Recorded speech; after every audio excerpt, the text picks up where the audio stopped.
Hello, fellow peasants. Today I'll be reviewing 2024's Immaculate.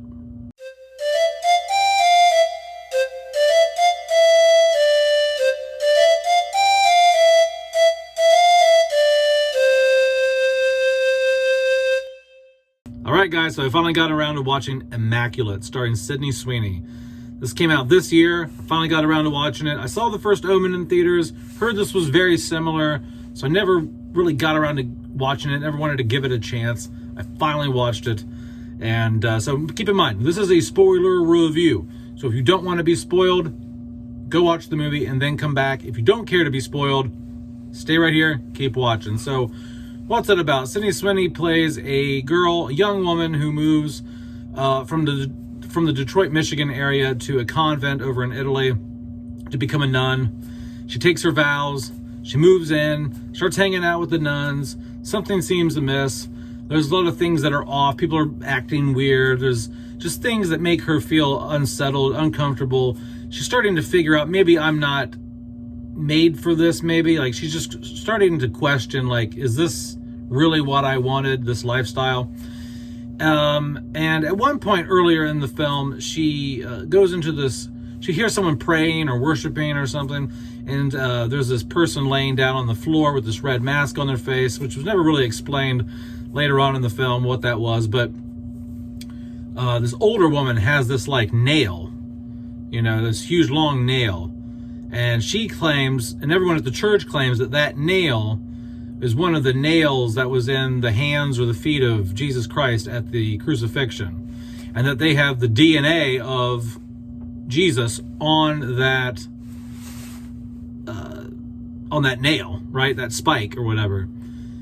And you're like, okay, well, that's cool. That's okay. And then later on in the film, they bring her into this office, like the bishop and the cardinal, whoever, like the higher ups at the convent are. And they're like, have you broken your vow since you've been here? And she's like, no, what do you mean? What are you talking about? And they're like, well, and they wheel her into this room and they show her this ultrasound, and she's pregnant. Now keep in mind, when she saw the nail in that room at first that the old lady showed her, she passed out. She fainted from the old lady talking about it for whatever reason. She passed out. She fainted. Fast forward some days later, she's pregnant now. So, and everyone, all the higher ups, like, they're looking at the ultrasound. They're in the hospital room with her at the convent, and they're like, it's a miracle. This pregnancy happened with no sin. She's like akin to Mary. You know, like, what's going on here? Well, later you find out that the main doctor, scientist guy at the convent, he took the DNA that was on that nail and engineered that to try to bring about the second coming of Jesus in her. Now, whose DNA is actually on that nail? It could be anybody. It could be, he could have just took the DNA from anybody from that spike, you know, and engineered it. And now she's pregnant with the baby of random dude that nail was on. Or it could have never been inside of anybody at all. It could have been just someone touched it or spit on it or whatever. Anyway, he just found DNA on this nail, and he used the DNA from that nail, from whoever touched it, used it, whatever, to impregnate her with, I don't know how that all happens, the science behind taking the DNA off the nail to impregnating somebody, but that's what he did. And so she's pregnant now, she's flipping out. Everyone at the convent is like treating her like she's like Mary or something, like she has supernatural capabilities, or she's the chosen one. But that's not the case. It's a product of biological engineering, okay? And when she finds this out, she's really pissed, and she tries to escape, and they don't want her to escape, because in their minds, they think that the nail, like the higher ups know this isn't an immaculate conception, right?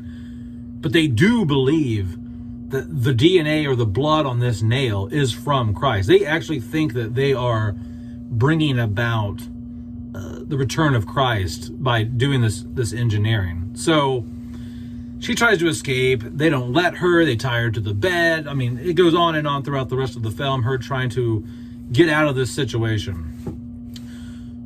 What do I like? What do I not like about Immaculate? What I like about Immaculate is right from the gate, the film opens up with, okay, this is a bad situation, because you already know that these people are not honest actors, because the film opens up with another girl being chased and killed, trying to escape this convent. And then it cuts, later to a later date. But so you're already going in when Sydney Sweeney arrives. You're like, okay, these people are already shitty. Okay, like she's already in for trouble. So I like that I like films that start off with letting the viewer know, like, okay, some shit's about to go down, but how's it going to go down? Because in my mind, when a movie starts like that, it's like, what the fuck is going on here? Like it builds up your anticipation to figure out what's going on at that place later in the film. So I like the setup here. The cinematography here is beautiful. This film is shot so good. It has very old school 70s giallo, Italian horror vibes. I really dig it. Even though it was shot digitally, they did what Terrifier does in its post-productions, add that little bit of layer of film grain there, that fake artificial film grain, but it looks very good. It looks very natural. It looks a lot better than Terrifier's fake grain, honestly, because it's just a nice natural layer that's on there. It's not too thick or anything. Like, it looks very nice. The acting in here is really good. Everyone gives a really good performance. Everyone from Sydney Sweeney to the bishops, the cardinals, the other girls who play the nuns, like, everyone here does a really good job. Speaking of Sydney Sweeney, this is the first film I've ever seen with Sydney Sweeney. I think she did a really good job. I think there's a couple parts at the beginning when she's going through customs. I believe she's talking to some officers or something at the beginning, and her dialogue's a little rough there. But after that, she does a really great job. Like, she gets better and better as the film goes on, in my opinion. In terms of the scares and the horror aspect, yeah, I mean, it's really creepy. Like, when they bring her in and they're like, look, you're pregnant, and you followed her throughout the film, she didn't sleep with anybody. You're like, oh crap, what's going on here? Like, you're really on the edge of your seat. You're really like, oh, like, what's going on here? You're fully invested in, like, the mystery of what's happening, And then the other thing I really like about the film is, I'll jump back to the horror aspects. There's a lot of, there's a fair amount of jump scares in here, which I normally don't care for films that are very jump scary, but these were done really well. A couple of them really got me, and it wasn't done to a crazy extent. Like, there might be like 4 or 5 in the film, which isn't a whole lot, but they are effective. I'm not a fan of jump scares, but these were done good, I think. Like, I think they were good. Like, I think two or three of them really got me. The other ones I expected, but 2 or 3 I was like, oh dang, okay. And then the last thing I really liked is this is a very, like, you go girl film, because, like, she's just fucking over it. Like, she's just like, okay, like, you impregnated me with this, like, whatever the hell is on this nail. Like, you don't even know that this nail, like, was in Jesus's feet or Jesus's hands. Like, this could have been the DNA of some random farmer from, like, 300 years ago or something. Like they have no clue whose DNA was on this nail, right? And so she's just like, you're keeping me here against my will. You've impregnated me with whatever the hell this is. And she's just, like, over it. And so she just starts, it's like a revenge plot, man, because she starts, like, wanting to burn the lab down. She's cracking nuns in the head with freaking crucifixes. And she's just like, I'm getting out of here, and I'm going to kill you guys to get out of here. Like, I'm going to die, like, this pregnancy isn't going well. I'm unhealthy. This isn't good. And she's like, I'm going to Splitsville, man. I'm out of here. And so it turns into, like, a final girl badass type of situation towards the last, like, 15-20 minutes of the film.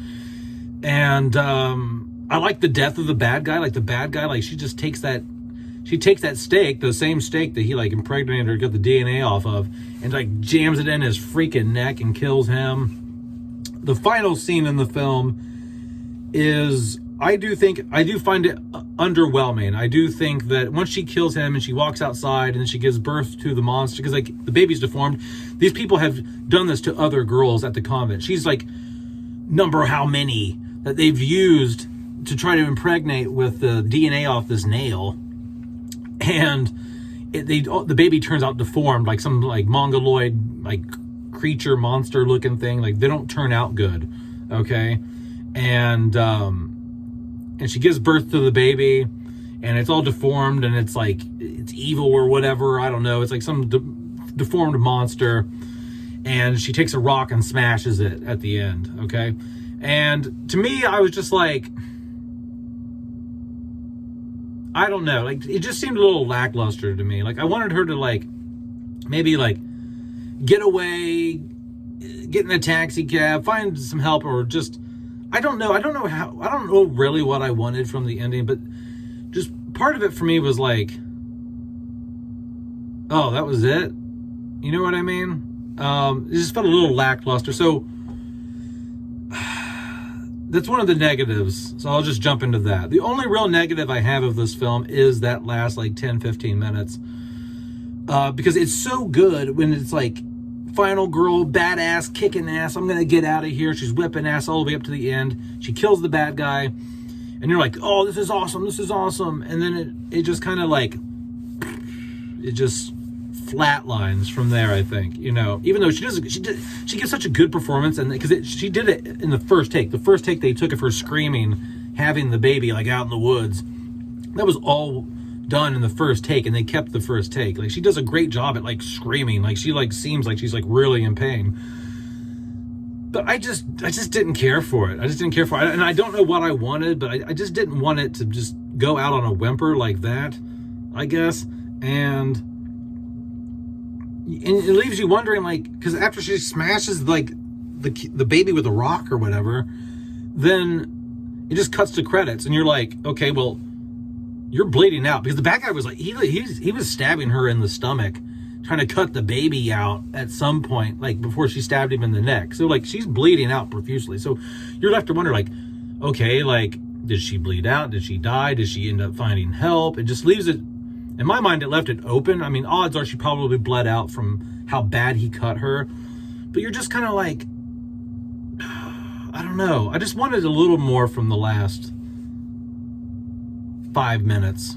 You know what I mean? Like, I just wanted a little bit more there after she killed the bad guy, you know? But that's about it, guys. That's really my only negative, is that ending just needed to be something else, and I'm not quite sure what I wanted, but it didn't drive it home for me.